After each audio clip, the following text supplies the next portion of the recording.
Assalamualaikum warahmatullahi wabarakatuh. Nama saya Putri Dwi Ananda dari kelas 12 IPA 6. Di sini saya akan menjelaskan tentang materi bioteknologi.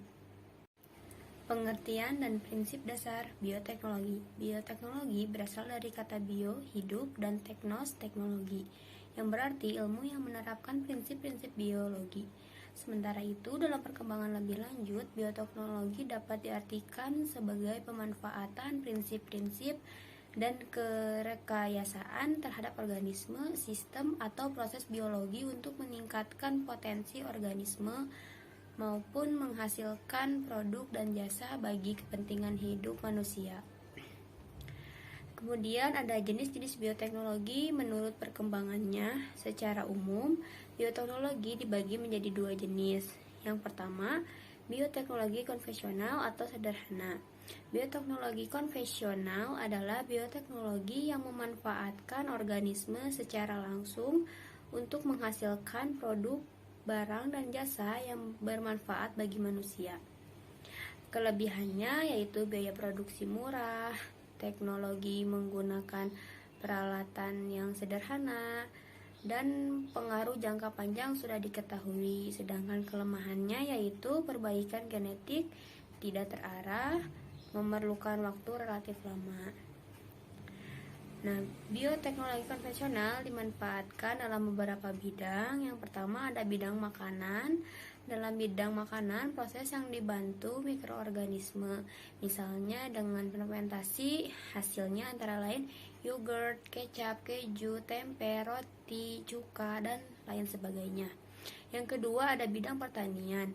Di bidang pertanian, bioteknologi memberi andil dalam usaha pemenuhan kebutuhan makanan. Kemudian ada bidang industri, bidang pengobatan, dan yang kelima ada bidang peternakan. Kemudian ada bioteknologi modern. Kelebihan dan kekurangan bioteknologi modern antara lain, kelebihannya yaitu hasil dapat diperhitungkan, dapat mengatasi kendala ketidaksesuaian genetik, dan perbaikan genetik dapat dilakukan secara terarah. Kelemahannya yaitu biaya produksi relatif mahal. Bioteknologi modern dalam produksi pangan dilakukan dengan menerapkan teknik rekayasa genetik. Yang pertama ada tanaman transgenik. Tanaman transgenik adalah tanaman yang telah mengalami perubahan susunan informasi genetik dalam tubuhnya. Yang kedua ada hewan transgenik. Selain tumbuhan transgenik, juga ada hewan-hewan transgenik.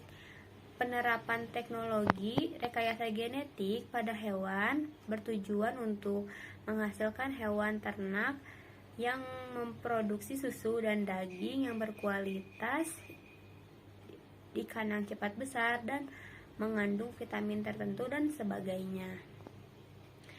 Nah, teknik yang digunakan dalam bioteknologi modern, yang pertama ada isolasi DNA, kemudian transplantasi gen atau DNA, dan memasukkan DNA rekombinan ke dalam sel hidup. Selain teknik rekayasa genetika yang digunakan dalam bioteknologi modern, ada juga teknik-teknik yang lain dapat menghasilkan produk unggul, yaitu kultur jaringan, cloning, teknik bayi tabung, dan sebagainya. Kemudian, penerapan bioteknologi. Yang pertama ada bidang pangan. Dalam bidang pangan, bioteknologi konvensional telah banyak menghasilkan produk yang sudah dikonsumsi oleh manusia. Di antaranya tempe, kecap, tapai, roti, yogurt, keju, mentega, dan yang lainnya. Bioteknologi modern dalam pangan misalnya berupa PST atau protein sel tunggal dan mikroprotein.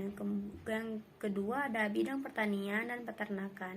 Bidang pertanian yaitu terjadi pada padi transgenik, contohnya padi rojo lele transgenik yang mampu mengekspresikan laktoferin dan tanaman padi yang tahan terhadap cuaca dingin. Cara mendapatkan tanaman padi yang tahan terhadap cuaca dingin yaitu dengan memasukkan gen tahan dingin dari hewan yang hidup di tempat dingin ke dalam kromosom tanaman padi. Yang ketiga ada bidang peternakan. yaitu contohnya sapi perah dengan hormon manusia, yaitu sapi Herman merupakan contoh teknologi DNA rekombinan. Teknik ini dilakukan dengan menyisipkan gen lactiferin dari manusia yang akan memproduksi HLF atau hunan lactiferin kepada sapi perah. Dengan penyisipan akan dihasilkan sapi yang mengandung lactiferin. Yang kedua ada bovine somatotrof.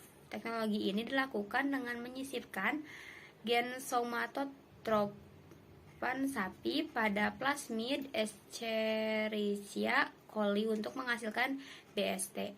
BST yang ditambahkan pada makanan ternak sehingga dapat meningkatkan produksi daging dan susu ternak. Kemudian ada pada bidang kedokteran, yaitu contohnya pada antibiotik. Pembuatan antibiotik termasuk penerapan bioteknologi konvensional. Antibiotik adalah senyawa yang dihasilkan oleh mikroorganisme untuk menghambat pertumbuhan mikroorganisme lain. Mikroorganisme yang dimanfaatkan menghasilkan antibiotik, contohnya jamur, Cephalosporium sp, penghasil antibiotik cephalosporin untuk membunuh bakteri yang kebal terhadap penisilin. Bioteknologi memiliki dampak positif dan dampak negatif. Dampak positifnya antara lain seperti menghasilkan tanaman yang tahan terhadap serangan hama dan penyakit sehingga dapat meningkatkan hasil panen. Kemudian menghasilkan bahan bakar atau energi alternatif pengganti minyak bumi dan penemuan vaksin. Nah, dampak negatifnya yaitu ditemukannya varietas baru yang tahan penyakit akan menggeser varietas lokal.